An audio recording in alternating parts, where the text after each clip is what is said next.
Hello, ladies and gentlemen. Thank you for coming. I know it's been a long day, so I appreciate your attention and your willingness to stay. We have a great panel ahead of us. Just want to introduce myself first. I'm Matt Cook. I flew in from Bali. I'm one of the co-founders of OffChain. We also run the OffChain Bali chapter. So if anybody ever comes through Bali, please get in touch. We have our own Telegram group as well as the global chapter. And we're just right now in preparation for CoinFest towards the end of August. So we hope to see as many of you as possible there. I'm also the co-founder and CBDO of Mandala Chain. This is a layer 1 blockchain being built in Indonesia, in Bali. We're focused, but the Indonesia is kind of our use case at the moment, and we're working with the Indonesian government to incorporate blockchain into private permission chains that interact with the retail and public chain. So if you want to learn more about what we're doing, please reach out and I'd be happy to share. But that's not really what we're here for. We're here for these amazing guys here in the gaming industry.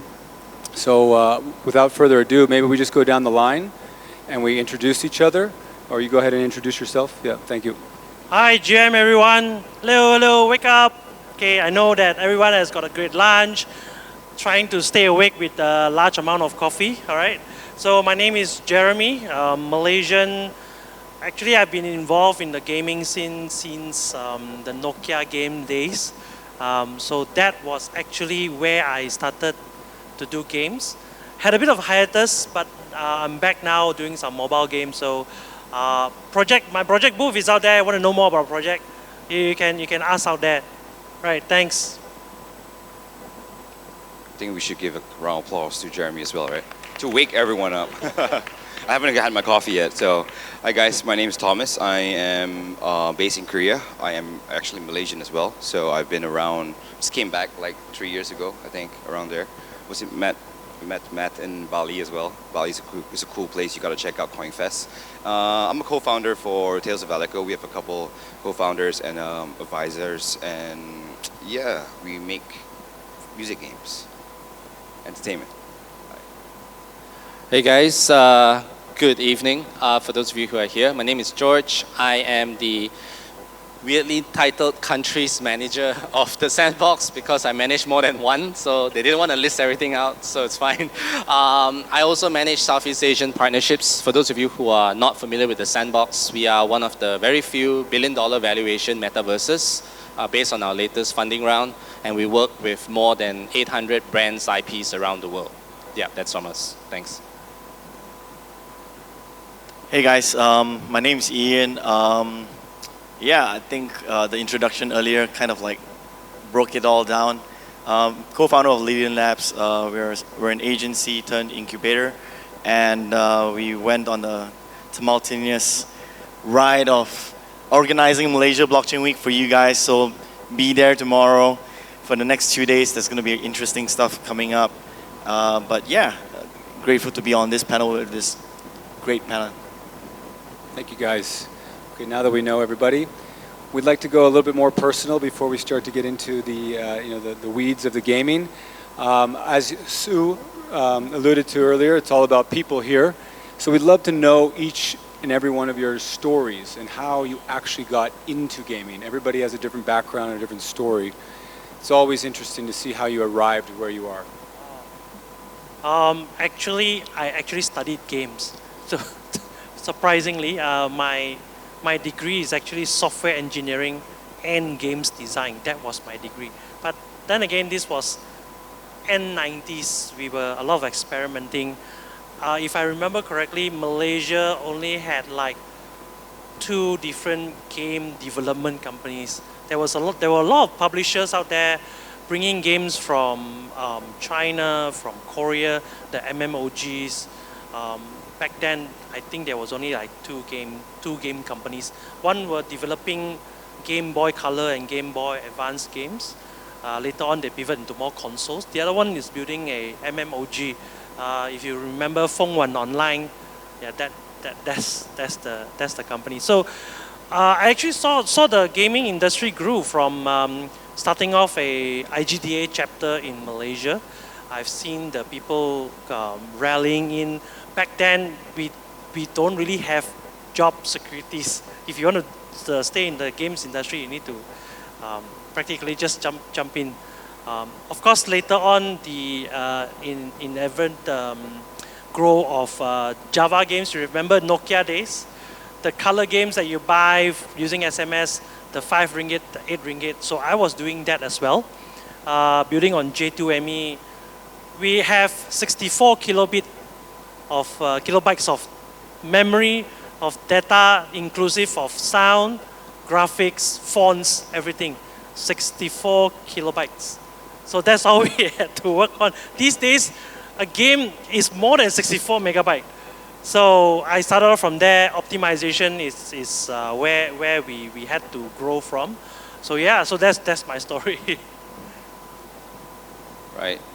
So how I started gaming is we are more into the entertainment industry.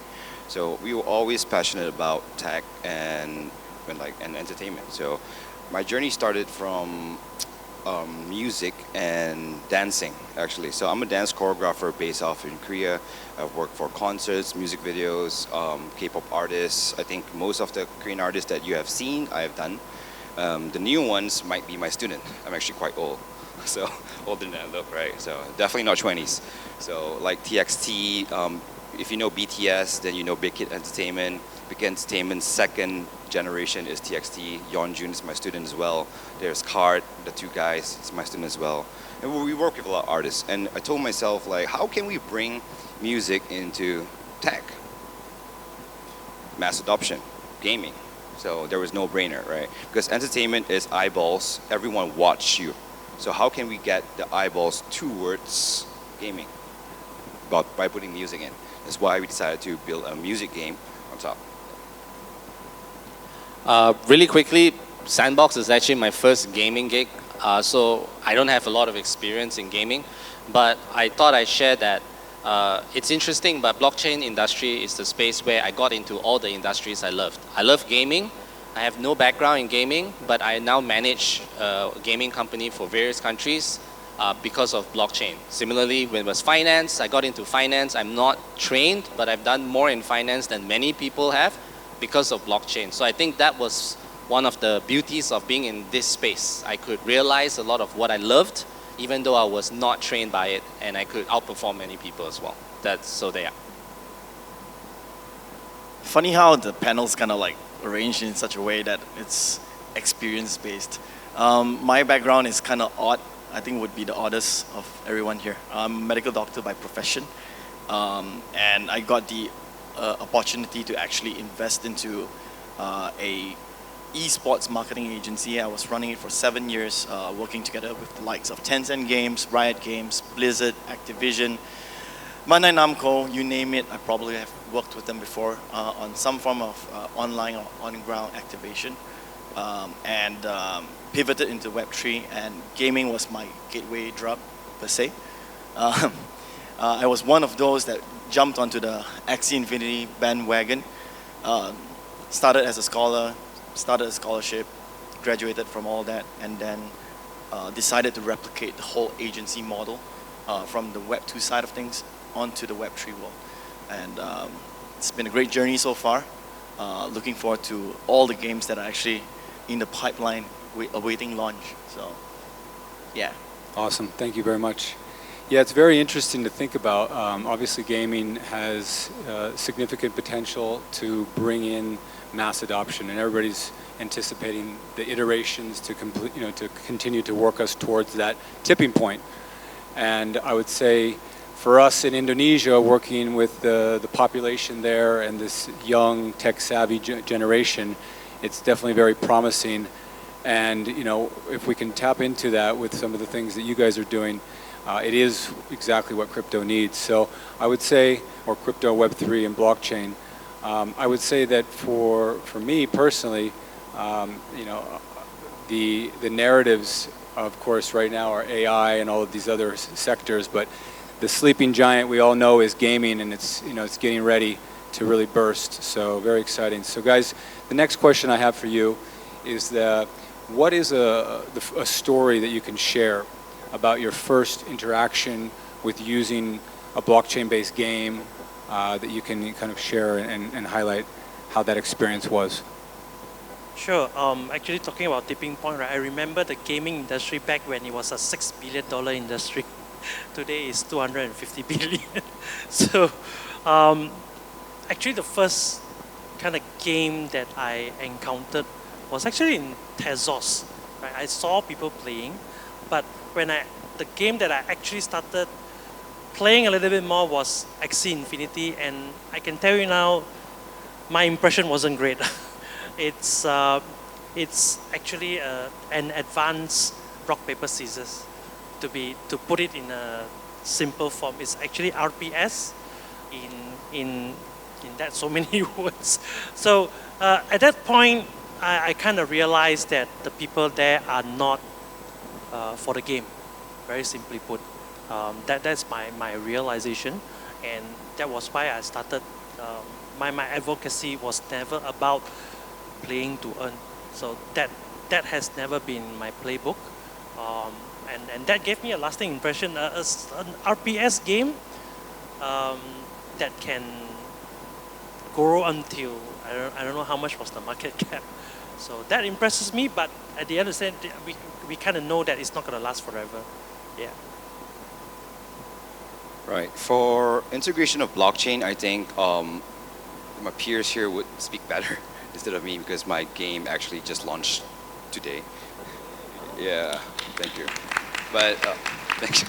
So we haven't really announced it yet because we're taking a full month to do it. So we're not supposed to talk about our projects today. So I'm just going to say that. So I will talk more about gaming, where the first games will be like Axie, will be like Bomb Crypto. There was a bunch of games that wasn't really fun. Honestly, it was too grindy, it was too farmish. But the good point that I saw there was the real world, the digital asset that was there. So you actually own the digital asset, and when you own it, it's not just a skin anymore. You're actually able to trade it, and you're actually able to flip it for money. And that's the main point for gaming. If you are, the difference between a Web 2 game and a Web 3 game, why we're jumping into Web 3 is, you may own a skin in whatever games that you buy. Like, for example, the latest hot and coming, Squad Busters. I'm sure everyone has seen Squad Busters. I'm grinding onto it, and I heard they made their first million in a week. I definitely contributed to it, but I'm not getting anything out of it. I don't own any of that, and we don't see the point. And so why aren't we building a game that is not just fun, more than fun, owning something? And that's why we jumped into this, playing a game. I think my first game was Crypto Kitties. I think so, yeah. I remember seeing it at some conference and I was like, wow, 1 Ethereum for a virtual cat. That's expensive. I thought it was cool for making collectibles with a virtual cat that you can play when I have a real one who's very jealous when I play it. But it was early days, right? And I thought that was interesting. And then I remember being at a conference in 2017, and there was this Japanese gaming companies talking about NFTs before they were NFTs, right? And they were saying that how you could use games or weapons in one game and use it in another game, and how cool would that be? And nobody used that chain, and they died out. But that's a different story. But that was really my first. But I thought the idea was great, right? And then after that, I've been introduced to Avikochi when it wasn't a game yet. And then I touched the Sandbox, and technically the first NFT I bought was Virtual Land. So, and that's kind of how I got into the Sandbox ecosystem. But I was always following the development. Super interesting, but like you said, most early games were not games. They were bad. Many of them are still bad. A lot of people say the Sandbox can do better, and we are always upgrading our tech. But a lot of people have not been in development for 4 or 5 years as well. And that's how long it takes to make a good game sometimes. So I don't judge them for being bad. Most people launch in 6 months. So the game can't be great because they didn't have enough time. Cyberpunk took, 7 years? More? There you go. Nearly a decade. So a lot of people underestimate the complexity and depth of making a game. And Web3 is the worst. We think 6 months you should have an excellent game. Most AAA companies take long and lots of investment, right? So I think we are all early days, everyone's doing it as a passion project. So I understood that in the beginning, but that was really my first experience. I knew it. It's exciting because it's bad, because that's how raw and new it is, and that's where the opportunity is. If you jump into an industry when it's perfect, you can't get in. And that's the true reality, right? So that was my experience. I kind of gave it away already, right? I started out with Axie Infinity. I kind of like recall that my first interaction, I'm not going to talk about gaming, right? But my first opportunity to step into the Web3 world or interact with the blockchain was actually back in 2017 when I was told by a friend, hey, you should mine Ethereum as well. Well, that didn't happen. But then fast forward, COVID, Axie Infinity. I do agree that it was a mundane game, but I feel that despite CryptoKitties and a lot more other games, right, Aleko and whatnot, I feel they were the catalyst to everything that's happening today. Things like Oasis Chain wouldn't exist if it's not for Ronin, right? The whole concept of layer 2 gasless interaction for gaming wouldn't have been created if it's not for Ronin Chain, right? So I feel Axie Infinity has played a very big role. I think they've pivoted really, really well, right? With Pixelmon kind of like onboarding onto Ronin, and many more games are being acquired right now and being launched on it. Don't get me wrong, I'm not a Ronin maxi, right? It's kind of like just an observation, right? And I think you touched on the point that NFTs, right? I think right now we're still at a point where it's still a huge debate, isn't it? Right, today, what is lacking is what George has kind of like brought up, which was about interoperability.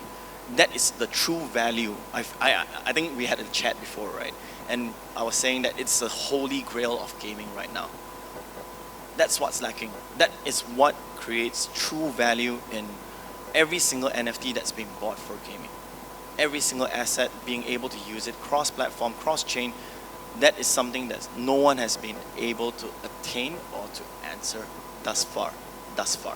I do believe that we'll get there, and that's when gaming is going to be that big driver towards adoption. Yeah, thank you.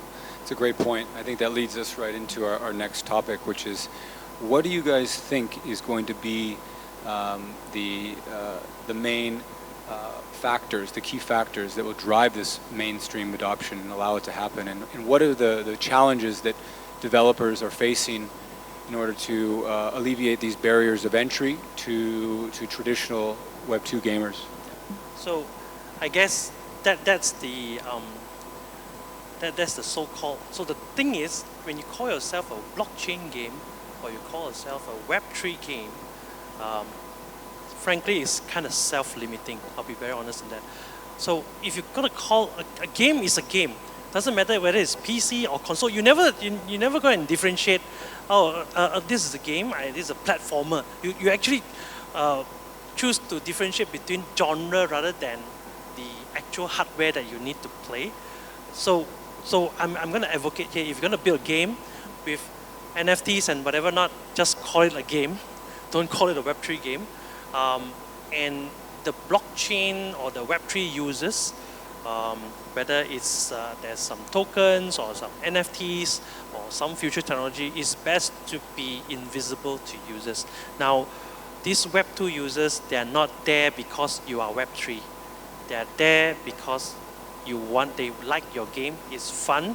I want to fill up my free time or sometimes use my non-free time to actually play the game, right? So you're gonna sit on the toilet, I've got 5 minutes, I can play a game, fire it up, I play a game, and then somehow it got stuck, and then I got stuck in the toilet for another 20 minutes or so. So why would people play games in the toilet, in the office, in wherever? Because it's addictive. It's there is a form. It's more art than science sometimes. So that is a challenge. So games design is, I think, the number one challenge. Number two challenge is, if you want to build something with digital assets, just call it a game and introduce them digital assets later. So for us, just sharing a little bit, we we do not push in the Web3 narrative until the user felt the need for it. So case study, so our game, we are launching a bit later, but the plan is to have tournaments within the game itself. So when you win some tournaments or you get placement, you get tokens, right? So the tokens you can straight away use in the game. You don't need to withdraw if you do not need to. But let's say a guy who has won a couple of tournaments, he has now $200 worth of tokens in the game. But he's a Web2 guy, right? But then he found out that, hey, the token's actually worth money. And now he has a need to learn about Web3. How do I withdraw these tokens? Oh, you go to this website, I'll teach you how. I'll teach you about wallet, I'll teach you about exchanges, I'll teach you about how to withdraw and things like that, gas, etc. And they are more eager to learn because they have a need. Very simply put, why do people learn things? Because there is a need. If you teach a Web 2 guy about Web 3, but he doesn't have the need, right? You enter one year and exit the other. It doesn't relate to them. But now, they have a need. I have $200 there. I want to cash out. How? Then now you teach them. And in that way, we create a need. So we cater for the people who want to come in and just play the game and pay money and happy with it. Fine, go ahead. The one who wants to use the tokens for upgrades and NFTs up, sure, we cater that. But we want to grow them from a Web 2 user to a Web 2.5 kind of guy to a Web 3. So it's a journey. It's an upgrading process, an education process, but it cannot happen. You have to start crawling and then stand, then walk, then run. You can't straight away go running. Yeah. I've never played a game in the toilet before. Like I swear, like Liar. Like honest to God truth. I don't understand people playing games in the toilet. I'll be knocking on the door. I got a friend who does that, playing squat busters. Like, can you just get out of the toilet? He's in the sofa. You like the smell in the toilet playing a game. I'm like, dude. I was like, oh yeah, I can't do that. So, and I think you spoke everything about what we need to know about gaming, Web 2, Web 3. Yes, gaming, most importantly, is just a game. We don't need to think like too much. What is a Web 3 game? Oh, you are a Web 3 game. Doesn't make any difference. But if you are a game, if you're actually building a game where it's important, people will actually look at you. When it's fun, they will play it. So whether it's Web 3 or Web 2, if your game is not fun, we will never get anywhere. So like what Jeremy said, our question is adoption. So how can we how can we bring people into Web 3 if your game is not fun? And that's the point that we are trying to build right now. So building a fun game is very, very hard. Trust me. Like, I'm not a tech guy. My CSO is right here, and he's been advising me the whole time. Like, it will take us a few years. It's not going to come out this year, but what we can do is we can slowly adopt people by giving them something they want. For example, the game has to be fun, number one, and what is your other points? What are you going to give them? Are you going to, like, let's do an airdrop for them. I say no. It's like, we're not going to do airdrops. I'm not going to drop you NFTs. I'm just going to go back traditional, where you play the game, you win, I give you USDT. How's that? And people will be like, oh, so no airdrop, no TGE. Yeah, there's TGE, but at this point, I'd rather give you a proper reward where you can see it physically. I can cash it out. It's like, hey, wow, this is working. And it might not be that fun, or might be very fun, might be addictive. At least you're bringing people somewhere. I think the creative side will be finding a loophole how to bring people into, or how to bring eyeballs onto your stage, which that's most important for me. For those who are in the gaming space, I think everyone has the same point of view. We need to reduce friction so that nobody knows they're playing a blockchain game. Like, lie to them. Just don't say a blockchain and it's fine. But I think I will look at it a bit deeper, right? If you put blockchain games on the same playing field as other games, where's the problem? The issue is this. A lot of companies don't plan their token economy right. The project's tokenomics don't make sense for gamers at all. And it's not designed for scaling. Do you only want 10,000 players? Is your entire project built around an NFT collection of 10,000 and only 10,000 people play? A lot of projects put tokenomics at the last point, and it's very badly designed. majority of it is badly designed. Majority of projects that have tokenomics and in the gaming space are not worth the price they are at. And that's the truth, I'm being very honest. And the reason is because they haven't figured out how the token will work to elevate and scale the game. That consideration is very difficult because most Web3 gaming companies don't have people who are actually in gaming, who are gamers themselves. The tokenomics was not designed by a gamer. So gamers hate it. Do you know that Web3 gaming is hated by the traditional gaming community? They say you're a Web3 game, they don't even want to play, no matter how good it is. They hate it because they hate the idea of cryptos. It's a market sentiment, even though they know absolutely nothing about it.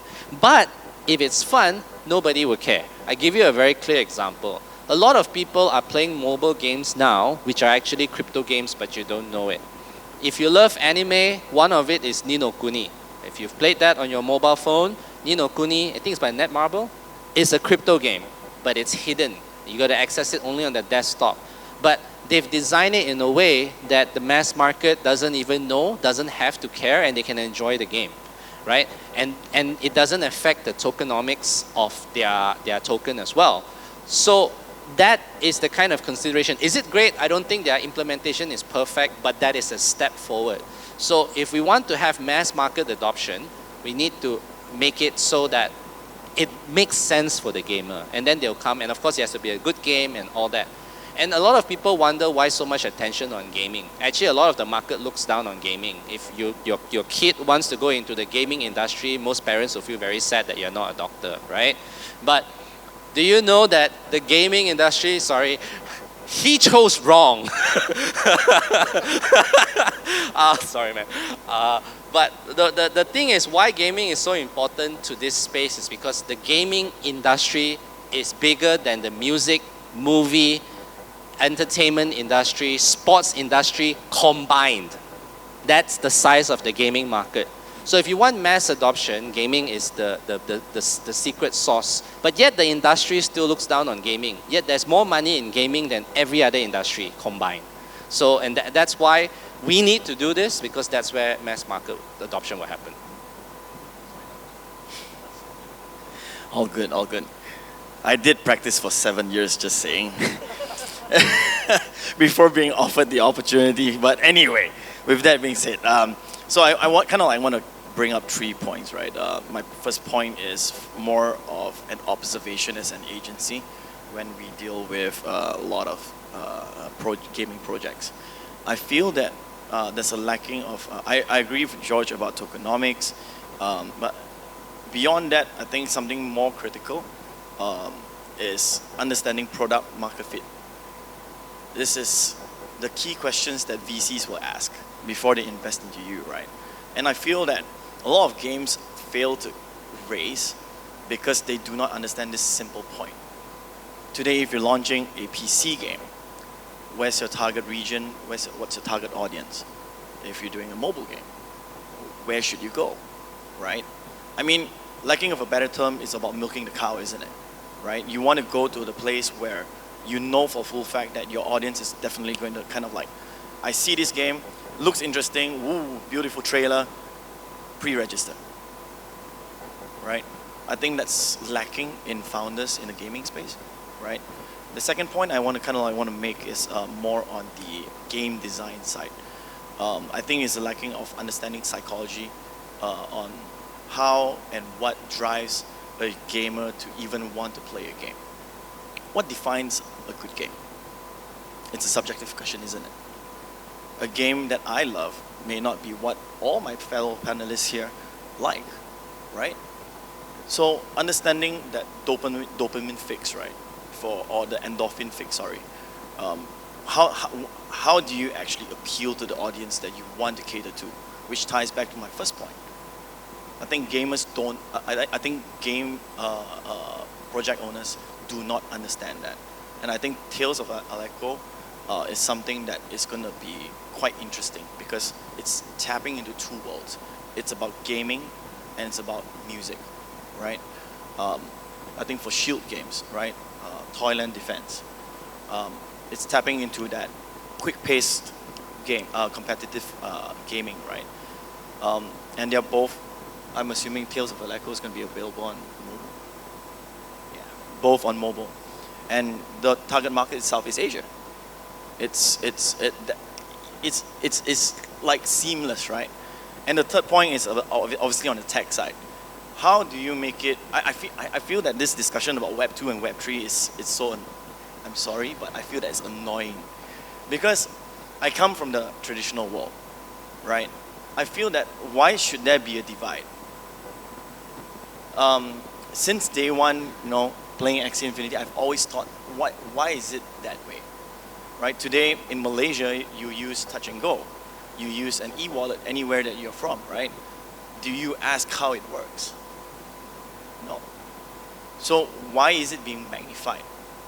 Is it because we are a nascent industry that we need to drive technical adoption first, right? And when is that going to pass? How are we going to play a role in this, making this pass, right? I think that's key right now. So those are the 3 points that I kind of want to make. Sorry for Great points, everybody. going too long. Yeah, it's interesting from our perspective. I mean, Southeast Asia, we're all based in Southeast Asia. A Mandala chain is being built here in Southeast Asia. We're a layer 1 ecosystem that's working with the government and enterprise to bridge that to the retail public chain. It's not very sexy, right? And you're talking about decentralized identities and how those can be utilized to bring in non-Web3 natives to be actual users and not really realize that it's Web3. It's just a new technology that is being utilized. But what do they need once we bring in all these new users? It's fun things to do, right? And so gaming is the go-to, and that's what we're obviously looking to onboard into our ecosystem first as well. So I'll go on to the next question. I would say this is more based on kind of the journey of publishing a game. What do you feel is the biggest challenge from ideation to actually publishing a game from your perspective? Actually, not surprisingly, it's money. It's games. There's a reason why people kind of look down on the games industry as a whole, because there are so many failures. The failure rate in starting a game studio is really, really high, right? If I were to tell my kids, hey, let's make a game, and in the future, please make a game, I would say that try not to if you're not ready, because startups fail really, really fast sometimes. Startups fail really, really often. So the main journey at the end of the day is still the fundraising part. The fundraising part solves half of the problems. The other half can be solved with this money, and only a small percentage it needs to be solved by specific people. So yeah, to me it's still fundraising. Yeah, I agree with fundraising, number one, but I also want to add on a few more points where balancing the part where it's seamless and the tech, because if you cannot balance the part where it's blockchain and the fun, people will just see blockchain. Because what we're seeing right now is all the games that's out there is just like, oh, it's a Web3 game, so it's a blockchain game. It's like, it's boring. It's like, have you tried this? It's like, I don't want to try it. It's like, but if I see anything on the App Store, or I get like a Supercell email saying, oh, that game is out, oh, no doubt, I just like register right away. And they already have a balance, like also what George said previously. There's a few games that already has integration of blockchain, and we just don't talk about it. Korean, like Netmarble, Korean games have a lot. Most of Korean games has blockchain integration. Most, I think 99%. And most of you guys who are playing it, farming it, will be like, oh wait, I can sell this for money? So yeah, we can, right? So we can do it, but no one knew about it. So the balance is very important, number one. And I would say, yeah, from creating a game, our biggest problem will be the design, having a good team. And when you have a good team, you can actually fundraise better. You can actually build your game better too. So for us, we did not. Honestly, we've been around. Tales of Aleko has been around for 2 years, but we just built the game. We did not build the game 2 years back because we wanted to hold on the market. We got funds coming in, we gave back the funds. We got funds coming in and gave back the funds. Well, why? It's like if I hold the money right now and the market is not right, And I haven't done my survey yet. I had to do so much research, so much survey to see what people actually want, and actually play so many games too. I mean, I love games, but I like more adventure games. And I had to see more like, okay, what would people want to see? If I take this money right now, if I build right now, it's not going to work. It's going to fail. Like you said, like startup fails faster with or without money. It doesn't matter if it's 5 million or 10 million, you would just burn everything if it's the wrong timing, it's the wrong market. And yeah, do your research really, really well. And when it happens, it will happen. People will see you. It's like just for us, it's August. It's almost August, and last March we accidentally sold 3,000 NFTs, accidentally. And why? I'm like, this guy came to us like, hey, I want to work with you. Sell me your NFTs, and I'll give it to my communities. I'm like, oh, okay.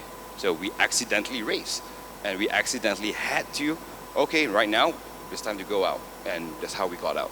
So we had to be really careful back then to make sure that, is this what people want? Because if this fails, there's no going back. So better think about it before stepping into it. Well, the Sandbox, we work with two very different segments, so it can complement some of the things they said. We work with businesses, so we work with all types of brands.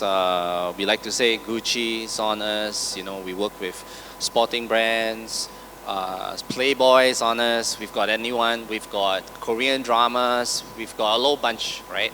And in that segment, I think the challenges from publishing a game, even with like manga, anime, or webtoons like Solo Leveling we introduced recently, it's always about, there's a few barriers. A lot of it comes from the company, right? And also depends on their motivation. If they are ROI driven, they will be disappointed. Because at this nascent stage of this industry of gaming in general, and even metaverses, the people are coming in. We spend a lot of time and money and effort to bring in players, but it's not growing as fast as what very large companies want. So if they come in with the mindset like, oh, I'm going to make $1 million overnight in gaming, they will definitely be disappointed. But is there a lot of brand value? Do you get to engage? Is it very sticky for consumers? I think that's something that enterprises need to resolve within themselves, right? But we are also in the space where we do user-generated content. Our platform is meant for anyone to build games. It's meant to be easy, no code, etc., right? And I think that's an important industry. The indie gaming industry is actually really big.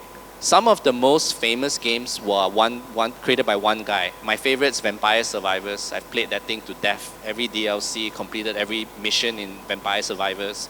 You've got Pal World, which was done by 4 people, going through lawsuit, but hey, you know, they made something that made them millions. Only Up was just a project which made that guy $8 million, and he just one guy using pre-built assets, right? So, Goat Simulator, you know, so one thing about gaming is you don't need to be AAA to be successful. And then when we deal with the communities who are in publishing in that space, actually a lot of people are just afraid. We realize that there's a big fear. People don't think their game is fun, even though there's a platform that's easy for you to realize your game and publish it. They don't. So we have to spend a lot on education. We spend on workshops, we spend on education. We give rewards for people to publish their games. We have to incentivize so much because there's actually a lot of good games. They just don't make that first step, right? So to me, that's the biggest challenge. There's a lot of content. And this exercise, we started at the end of last year. We have more than 1,000 games published. It took us a long time. And that to me is the real barrier. But as more people make interesting content, the better it is. I like to draw parallels with YouTube content creation, right? YouTube content creation in the beginning was really bad. But as more people became professional, there was a clear monetization stream, and people were making studios and making high quality content. And then you also have a nice mix of high quality content and just everyday one solo person content that makes money. So that's the kind of ecosystem that I think gaming would thrive, but it's quite new. Like going into indie game development is still not a mass market concept. So at this stage, it's really much seeding, educating, and growing it bit by bit, day by day. This is tough. Publishing. George touched on the epitome of marketing, user-generated content. I think that's what every publisher would love. right? You stop playing for KOLs. People just play the game and start making tutorials, next guide, right? Best plays, top 10, right? Yeah, I think this is something that is something that game publishers should pay attention to. I do agree that you need money to kind of like publish a game. But at the same time, I think I'm a little bit of a contrarian on that point, because it depends on what your motivations are, as per what George has mentioned at the, starting it out in the first place. If you're building this just to make a buck, right, then you know your intentions are wrong, because you'll burn a lot faster because the expectations are wrong.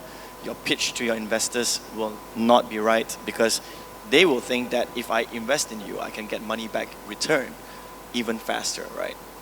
And I've seen the death of games because of investments. I'm not going to name names. It's more in the traditional gaming side. It's so sad. A VC kind of like invested into this, what I think would be the next unicorn for game making, game designing, was literally paralyzed because of the investment. So fundraising is, I feel, it's a double-edged sword. That should not be the main focus. I still feel that, despite the fact that a lot of people think that marketing is a cost center, right?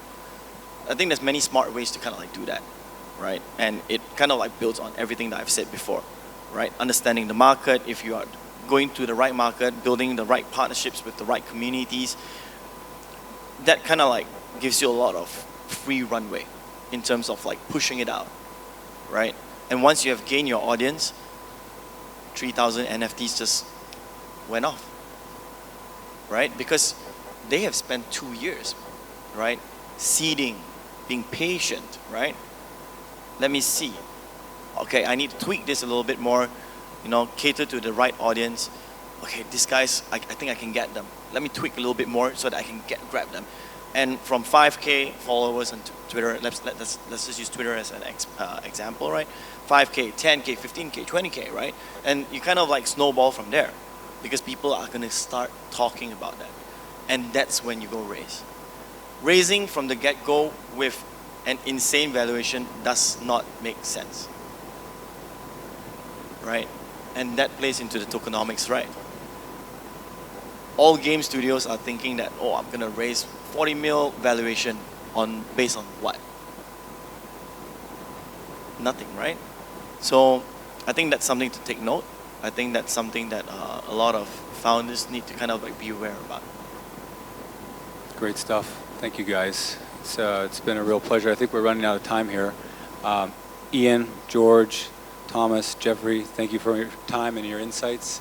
It's been very great listening to all the key points that you've made, from contrarian views to obviously ways in which we need to look at the gaming industry as being just gaming, and it's not Web 2, not Web 3.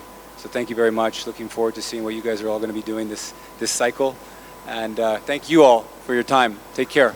Thank you very much.